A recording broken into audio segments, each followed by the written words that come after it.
One of the most glaring issues in Red Dead Online is that players sooner or later become millionaire outlaws living in canvas tents. It's because the unfinished story bars us from changing that.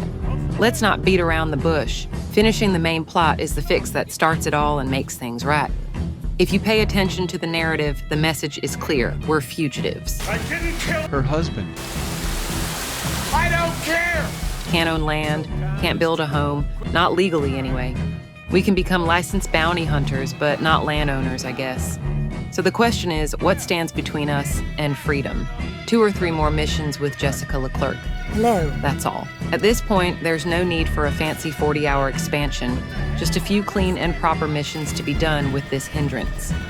The thing is, ironically, we don't need more cinematic content now. We need a refresh of the game loop, and this story is what prevents it from happening. It doesn't need to be some grand cinematic explosion. A revenge or redemption story is like dynamite already. They're cheap. Cheap to make, comes with a big bang, and gets the job done. And just like that, the story's done right and we can move on. We could clear our name but still be outlaws at heart, but we don't have to. We should have a choice that is ours to make. Just don't tell me I have to squat in a camp with Crips and poop into a bucket like a fool, while certainly our gold reserves are not getting bigger with interest. The more I play, the more it feels like every treasure chest I find perhaps belonged to some player who gave up and logged off for good, too tired to care about hiding their 100th gold bar. Think of that while you open up your next chest and salute those who came before you. It's time for Rockstar to stop pretending this is a real MMO while running it on duct tape, players' dreams, and some cheap GTA Online trickery. The problem is that they want to reap the MMO fruits, but won't commit to the MMO effort that comes with it. So what's the technical first step in the right direction? Kill the peer-to-peer setup. There's no good reason a multi-billion-dollar company couldn't afford dedicated servers for 12,000 concurrent players. Nothing in the world will convince me that they cannot make it right. Nothing. Peer-to-peer is unstable, unsafe, and makes cheating or stalking players a free-for-all.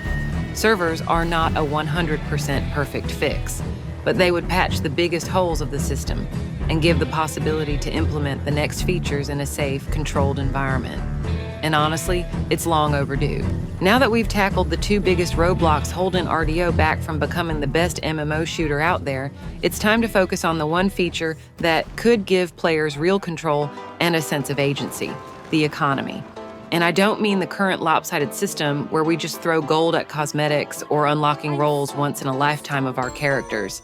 That's already in place and it barely changes anything.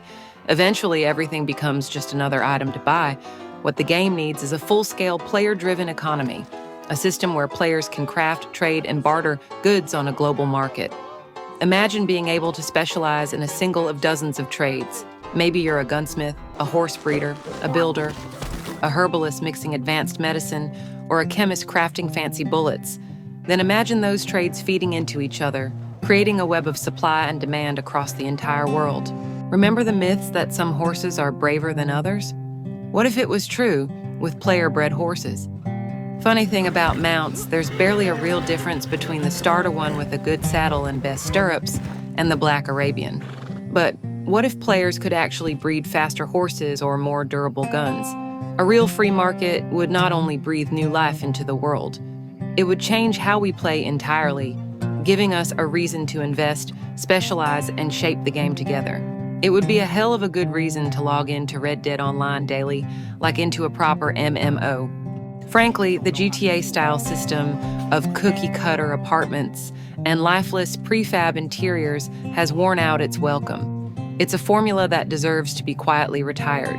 We already know, thanks to the modding community of both games, that the engine can handle player-placed objects well, so there's no real reason why players couldn't design their own spaces, even if it's done through a modular, blueprint-style system, even with a limited amount of props to avoid instabilities. Imagine seeing someone's handcrafted ranch online and wanting to build your own. Now you're buying lumber, paint, stone, and furnishings. True base building would give players the freedom to create, personalize, and, most importantly, contribute to the in-game economy. That demand feeds the market.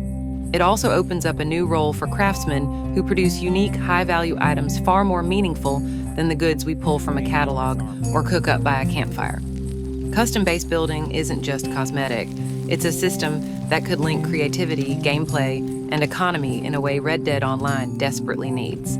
Since we're moving into the rightful MMO territory, the ability to produce exotic goods should come with a price, but also in a way, it would act like a sink to one of the currencies.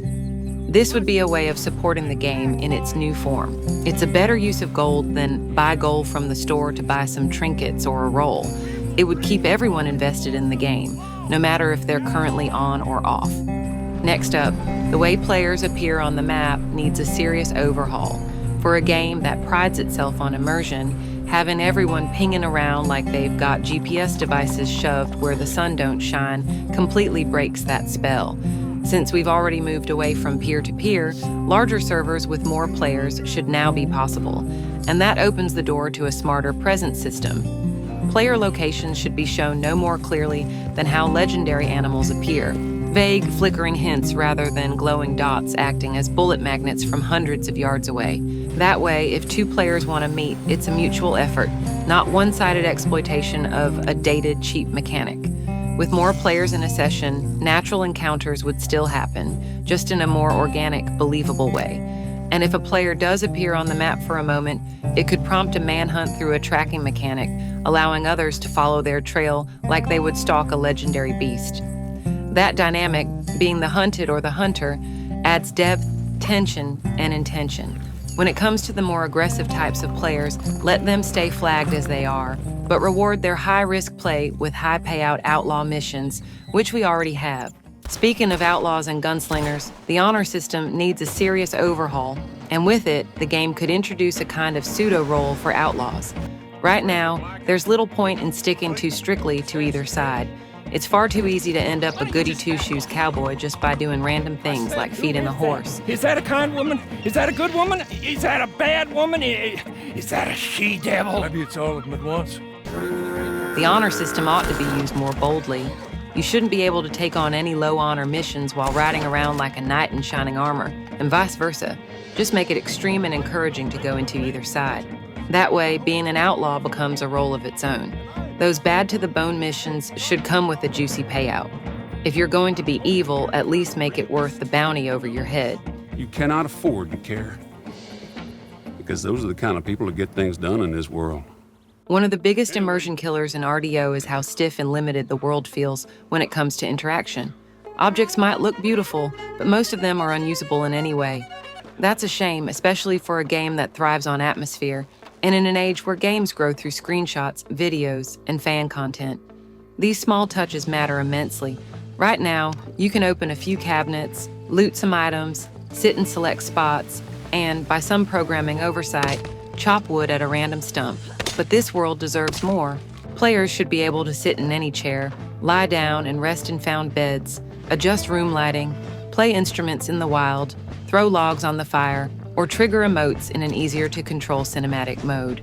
These aren't major features, but they add depth, life, and most importantly, freedom for creative spirits riding through this world. For a living, breathing frontier, those tiny details would go a long way over time. In the end, all the parts are already there. A breathtaking world, tight combat mechanics, responsive controls, a loyal player base, and a unique tone no other game can quite match. All this is held back by design choices that feel half-measured. With just one strong update, this game could transform into a crown jewel of online gaming. To recap, finish the story, modernize the tech.